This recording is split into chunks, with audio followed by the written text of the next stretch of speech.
August 41 na po tayo ng magandang dilag, August 22, 2023, araw ng Martes. Narito na ang pagpapatuloy ng kompetisyon. Kahapon mga kapuso, napanood natin yung round 1 at ngayon round 2 na. Paseksi ng paseksi at pahat ng pahat ang talbugan ng tatlong kandidata para sa sports club event na ito. At rarampa na nga sila, no? Suot-suot yung kanilang swimsuit. Yan, tapos noon nagpaparinigan yung dalawa, si Blair saka si Gigi as in Greta. Tumayo siya, sabi niya, kala mo hindi ako magpapatalo sa iyo, hindi ako magpapakabog. Talagang tumayo siya, parang wala nangyari, di ba? So nagpalakpakan pa rin yung mga kalalakihan, pati yung mga tao. So nagkaroon ng botohan. Sino ang boto kay Allison? Kukunti lang. Pagdating kay Greta, medyo kumonte. Tapos sa round 1, ang nanalo ay si Blair. Ang dami talaga nagpalakpakan sa kanya kasi sa kanya napunta yung attention ng mga tao dahil nga pinahiya niya si Greta, di ba? So nawalan ng konting boto itong ating bida. Kaya nagpaparinigan yung dalawa, nagpaplastikan sila, plastic showdown ng datingan. Sabi naman ni Greta, talagang ako pa talagang kinalaban mo, Blair, hindi mo ko kakayanin, hindi ako magpapakabog sa'yo. Sige, para sabihin ko sa'yo, talagang sumasali ng beauty kong si Watashi at lagi siyang nananalo. So sabi naman ni Blair, whatever, bahala ka dyan sa buhay mo, no? So nakikinig lang tong si Allison, napapagitnaan siya ng dalawang nagkakainitan, no? Nagpapalakpakan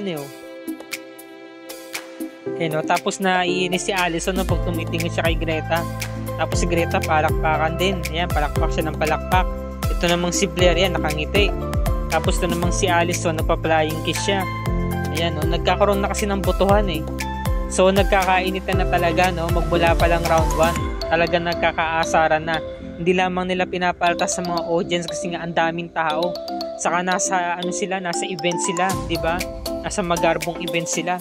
So ito na nga, simula na agad ang round 2. Ayan, hindi na pinatagal pa. So suot nila yung kanilang swimwear. Unang rumampa itong si Allison. Ayan. Talagang nahuhumaling sa kanya yung lalaking nagkakagusto sa kanya, harapan lang sila yung lalaki naman nakakahalata yung kanyang asawa, yung misis napapatingin napapatingin siya doon sa mister niya, nakangiti kay Allison. Tapos sabi naman ni Greta, sabi na nandidiri siya kay Allison, di ba? Kasi nga si Allison kaladkaring babae. Tapos ito namang si Blair rumampa na, sobrang taray ng mukha. Ayan talagang siya, pills na pills nga naman daw siya, palaban na palaban. Bawal daw sa kanya yung mga lumalaban sa kanya. Tapos noon, may mga paandar din pong si Blair. Nagulat ang mga audience, pati yung host. Nagsama rin siya ng dalawang lalaki, binuwat siya. Parang siya dito, malaray na siya dito. Iniikot-ikot pa siya. So, okay siya dito sa round 2. May paandar din. Ayan inangat pa yung kanyang hita. Tapos, last but not the least, itong si Greta. So sabi naman ni Blair, so mas maganda, Greta, mag-back out ka na lang hanggat maaga pa. So sabi naman ni Greta, no, lalaban ako sa'yo. Nakakatawa, nilapit pa yung mukha niya kay Blair Tapos ito, yan, nagrumampa na siya, umikot pa, parang miss you lang Naumaling sa kanya tong si Cyrus, sa itong si Attorney Eric. Ayan, umaling yung mga kalalakihan, si Jared, nakatingin din, pati itong si Mayor Magnus, tinamaan na rin. So, nagsama siya ng mga lalaki, pinaano niya, chupi, pinalis niya itong sina Allison, saka si Blair, Ayan, nilapit yung mukha niya kay Blair, nang asar pa. Yung pala, nag-boy dancing pa. Grabe pa andar nito ni Greta, may boy dancing, Ayan, mga nakapanghaway pa yung mga lalaki, ayan, nagsayawan sila, May dance portion pa. Kaya nahumaling talaga yung mga tao, ang lakas ng palakpakan kay Greta. Ayan, sumayaw siya ng sumayaw, nagbending pa. Malambot ng katawan, very flexible. Ayan, talagang nakuha niyo yung audience attraction. Ang lakas ng audience impact niya. Nahumaling si Jared, Tapos si Riley naman, di niya alam sa likod niya, Itong si Magnus, kono na pumapasok sa isipan, nababaliw na rin. Samantala, nagbubulungan yung dalawang kontrabida, sabi niya, okay lang sa akin, Blair, na kahit ako'y matalo. Alam ko naman na wala na akong laban pero gusto ko ikaw manalo, ayoko manalo si Greta, So sabi naman ni Blair, so kinakailangan meron tayong gawin para matalo siya. Hindi tayo wawalang kibo para walang gawin sa kanya, So ano naman naisip mong plano, Allison? Sabi naman ni Allison, ako na ang bahala dyan. nagmasid sila sa buong paligid no, kung may tao ba o wala. Ayun, meron pala siya nakahandang pills. So hindi ko alam mga kapuso kung itong pills ba na to ano ba to, pampatulog ba to or pampahilo. So lumapit siya saglit kay Greta no, para makapagtsikahan, kunwari plastikan. So nag-request siya sa waiter na nadalhan din siya ng drinks na katulad nung kay Greta. So sabi niya, alam mo Greta, talo na ako sa'yo. Kaya ngayon pa lang, kino-congratulate na kita ng maaga. Congratulations, ikaw talagang pinakamaganda ngayong gabi. Sabi naman ni Greta, ito naman si Allison, hindi pa tapos ang laban. Sumusuko ka na agad. Hindi, talagang sinasabi ko lang totoo. Wala na akong laban sa'yo, no? Halata naman sa mula pa lang una. Kasi na agad boto ang mga tao. So, cheers! So, nagtaka siya, ba't hindi ininom ni Greta? Sabi niya, alam mo ba, merong kasing lalaki nakatingin sa'yo kanina pa eh. Tingin ko talaga siya talaga magpapanalo sa'yo eh. Tingnan mo kayo na pa siya nakatingin no. Tingin ko magbabayad siya ng malaking bidding para manalo ka. Tingnan mo to sa likod natin. Sabi naman ni ni Allison, ay hindi ko siya kilala no. So ay muna no. Nag-retouch muna tong si Greta no. Habang nagre-retouch siya, nilalagyan na pala ng kung ano yung ng laman ng pills nga yung kanyang iniinom. No, akala naman ni Allison hindi namamalayan ni Greta, pero hindi niya alam. Huling-huli siya dun sa salamin, di ba? Habang nagre-retouch siya. Ayan, no? So, meron talagang binabalak na masama tong si Allison, no? Kung nga rin makikipag-usap, yung pala makikipagplastikan lang. So, ayan, nag-cheers na sila. And then, akala niya nagtagumpay na siya kasi kitang-kita ng dalawang mata niya na ininom ni Greta yung Kaya no, ininom na nila at talagang gustong-gusto ni Greta yung drink. Sabi pa nga niya, ang sarap ng inumin, no? And then, ito na nga, nag-proceed na nga tayo at round 3 na. Ito na yung final round. Ayan. So, rumampa na agad tong si Allison. Hinubad na yung kanyang yung telang suot-suot niya. Talagang nakabikini lang sila, nakatupis lang sila. Ang lakas na rin ng hiyawan ng mga tao. Sugod naman itong si Blair. Ayan, naka-white na naman siya. May mga patela-tela pa sila eh. Ayan, talagang rampahan, talagang pakabog ng pakabog. May mga sarili silang paandar, talagang hindi talaga sila magpapatalo. And then, ang pinakahuling rumampa ang ating bida. Ayan, ganda ng suot niya. Sobrang sexy talaga ni Greta, kaya talagang kinuhumalingan siya ng mga kalalaki. Baliw na baliw sa kanya yung mga lalaki. Ayan, ganda talaga ng hubog ng katawan niya, diba? Pang Miss Universe talaga. Saka pang talaga, pang Victoria's Secret talaga yung katawan niya. Sobrang slim no, yung katawan talaga nito ni Herlin. So nagpaparinigan na yung dalawa, bumubulong si Blair, sabi niya, akala ko ba pinainom mo yung yung pill? Sabi naman ni Allison, oo, nagtagumpay yung plano natin, nakitang-kita ko talaga ininom niya eh. Ba't hindi pa umi-epekto? Sabi naman ni Allison, mamaya maghintay ka lang. So ito na nga, nahilo na nga siya. So bigla siyang natumba, nagulat yung mga tao, yung mga lalaki, nag-react sina parang affected tong sina Jared, lalo na tong si Attorney Eric. Nagulat sila. So sabi ni Jared, hindi maganda tong nangyayari. So nahilo siya, yung pala arte lang pala no. Palabas lang pala, sabi sa inyo mga kapuso, diba? Ganito yung sinabi ko kapon sa reaction ko. So natuwa na yung dalawang bruha, sabi nila. So tumalab na nga, successful ang plano. Yung pala meron pa siyang props. Meron lumapit na lalaki, nagabot ng mineral water. Yung pala ko nga rin, nahilo siya, kaya kailangan niya lang uminom ng tubig. Yan, binuksan niya na yung mineral water, tapos nagbuhos. Magmula sa noo, diba? Sa ulo, yan, pababa. Sobrang hot talaga, sobrang nag-init sa loob ng ng event ng sports club. Ayan, no? Talagang palakpakan, nagiyawan yung mga tao. Paandar niya lang pala yun, no? So, naasar tong dalawa, sina Allison sa si Blair, ba't walang nangyari? Walang effect. So, yun, tuwan-tuwa rin si Mayor Magnus, oh. Tapos tong si Riley, talagang napanganga. Ang laki ng buka ng bibig, nagulat siya sa nangyari. Nagulat sila lahat, dahil sa paandar nga nito ni Greta, di ba? So, panalong-panalo na talaga siya kasi talagang kinabog niya yung dalawa eh. Sisiw na sisiw yung dalawa sa kanya, di ba? So, hindi na talagang naka-score tong si Allison, saka tong si Blair, isa lang score niya. Nakuha ni Greta yung spot, di ba? Ng round 2 saka round 3, sunod-sunod. So, nagsisihan yung dalawa. Sabi, ba't wala nangyari? Sabi naman ni Allison, hindi ko rin alam. Kasi kitang-kita naman niya talaga na ininom talaga ni Greta yung drinks niya, di ba? So, ito na nga. Ito pala yung plano, yung ginawa ni Greta. Nung siya nagme-makeup, nakita niya kasi doon sa salamin, di ba? Na merong nga nilalagay itong si Allison sa drinks niya. Kaya, binaling niya ang atensyon nito. Nilito niya, sabi niya, may lalaking nakatingin sa'yo, kaya tingin ko talaga siya magbabayad ng malaking bidding para manalo ka. Diba? Kasi nga alam ni Greta na ito yung lalaking nilalandi ni Allison eh. Ayun, pinagpalit niya agad yung drinks ng mabilisan. Pati yung yung nakalagay doon sa drinks nila na malit na payong. Ayan oh, pinagpalit din niya agad para hindi mahalata. Kaya nangyari, ang may hilo ng di oras ay si Allison. Dahil nainom ni Allison yung nilagay niyang pills.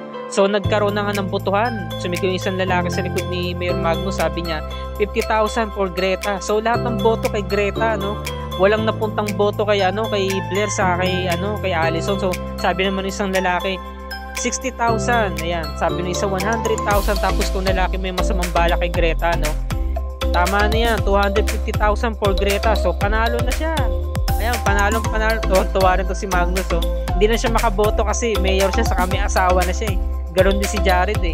So nanalo tong si Greta. Sabi niya, maraming salamat sa inyo, dahil alam ko naman talagang magandang mga kalaban ko, pero makikita ang tunay na kagandahan talaga sa akin, Tapos to na nga, yung lalaki tinake advantage tong si Greta kasi nga siya yung nanalo sa bidding eh.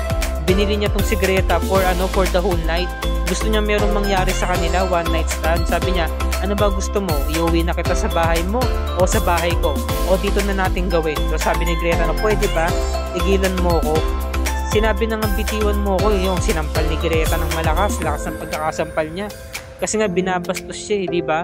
Ang tingin sa kanya, pok-pok, ganyan. Kasi nga binili siya sa bidding. Siya yung nanalo eh.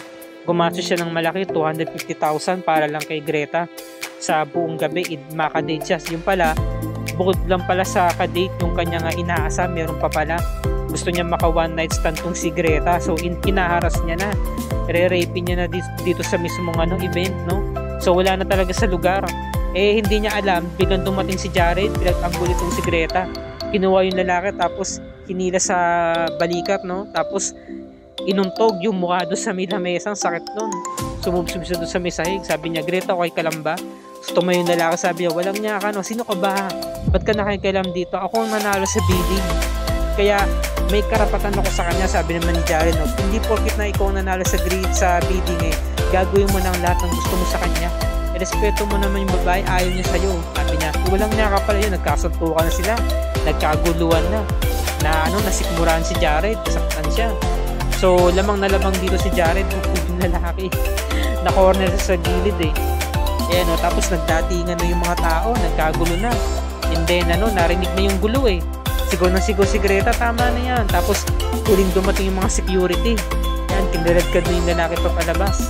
Kasi nga, hindi na siya welcome, gumawa siya ng gulo.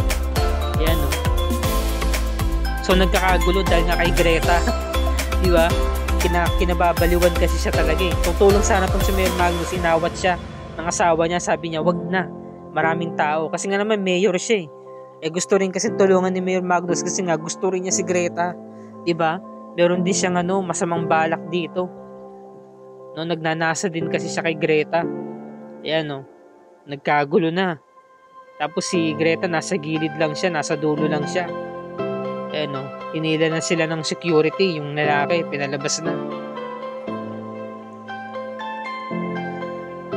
Nagkatitigan sila. Kasi tension yung nangyari, di ba? Tapos si Greta, talagang kinabahan siya, takot na takot siya sa nangyari. Nasa dulo na lang siya. Tapos nagkaroon sila ng quality time ng sila ng dalawa. Nagkausap sila doon sa pool, So sabi naman ni Greta, ba't kaya ganon? Bakit ang babae nakabikini, kabastos-bastos ng tignan? Sabihin mo nga, Jared, kabastos-bastos ba akong tignan? Sabi naman ni Jared, hindi sadya lang talaga na walang niya yung lalaki niyo, kaya kaya minamasama niya yung dating sa'yo. Meron siyang masamang balak sa'yo, Kaya niya talaga yung ginawa. Kaya buti na talaga dumating ako. Sabi naman ni Greta, maraming salamat, buti na talaga dumating ka kagad, Tapos noon, hindi nila alam, bigla silang nahuli ni Blair, bigla itong dumating. So, umandar na naman ang pagiging praning nito, Nabaliw na naman kasi nga, nakita niya, naniyakap ni Greta tong si Jared. Sabi kasi ni Greta, nag-request siya ng hug. Sabi, pwede ba pa-request ng yakap? So, sabi naman ni Blair, siyempre, ito na naman. Inaway-away na naman si Greta. Sabi niya, talagang gagawa ka talaga ng paraan para mapalapit sa amin. Yun pala, ang plano mo, para landiin ang boyfriend ko. Wala ka na ba talaga ibang gawin, Greta, kundi landiin ang nobyo ko? Take note malapit na kami ikasal. So sabi naman ni Jared, wag mo naman masamay ng ginagawa ni Greta, Blair. Wala siyang ginagawa masama, sabi ni Blair, no. Sa'yo wala, pero ang dating sa akin meron. So biglang tumayo tong si Greta, sabi niya, no, alam mo ba Blair, sobrang sama ng pag-uugali, wag mo naman ako pagsata ng ganyan. No, pinapasalamatan ko lang naman si Jared. Alam mo, dapat mong baguhin ang pag-uugali mo dahil baka pagising mo ng isang umaga, mawala na lamang sa tabi mo yung nobyo mo. So napiko na talaga tong si Blair, no, sinabunutan na tong si Greta. Ayan, no, natalo rito si Greta sa labanan na to. Sinabunutan siya ng malakas na napayoko na lamang si Greta, tapos kinaladkad siya hanggang doon sa pinakadulo ng swimming pool. Ayun pala, ang balak pala ni Blair, ihagis siya sa pool. Dumating na nga itong sina Magnus, si Riley, saka si Allison. Inaawat na sila, nagkagulo na. Pati yung mga ibang tao sa event, nagpuntahan na rin kasi nga narinig yung away. Ayun, tinulak si Greta dun sa pool. Tapos to naman si Blair, tumalon na rin.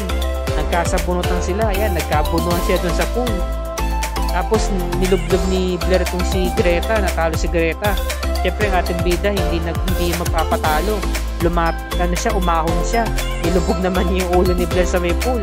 Habang si Jared lumangoy na rin. Inaawat siya. Kilalanin ng gusto itong si Greta, kaya lalapit siya dito, diba? Ngayon magkakaroon pala ng event na naman. At muling magkikita ang landas nito ni Mayor Magnus saka ni Sophia Robles makalipas ang ilang dekada at ilang taon, no? At sa pagkakataong ito, nagkaroon na naman ng initan sa pagitan ni Greta saka ni Blair, no? Hindi na talaga maawat ang kanilang awayan at bangayan. Buti na lamang to the rescue at nandiyan ng escort ni Greta na si Attorney Eric, no? Handang sumuporta at magprotekta sa kanya. So ito yung dapat nating pakatutukan bukas mga kapuso, no? Dahil talagang kabang-abang ang bawat tagpuan dito sa Magandang Dilag, kaya wag natin itong palalagpasin. At dito na po nagtatapos ang review and recap para sa araw na to. Kung bago ka pa lamang sa aking channel, please like this video at i-share mo na rin sa iyong social media platforms. I-hit mo na rin ang subscribe button with notification bell icon para lagi ka updated sa mga episode ng Magandang Dilag and other GMA shows tulad nito. Maraming salamat sa inyong panonood mga kapuso, and God bless us all.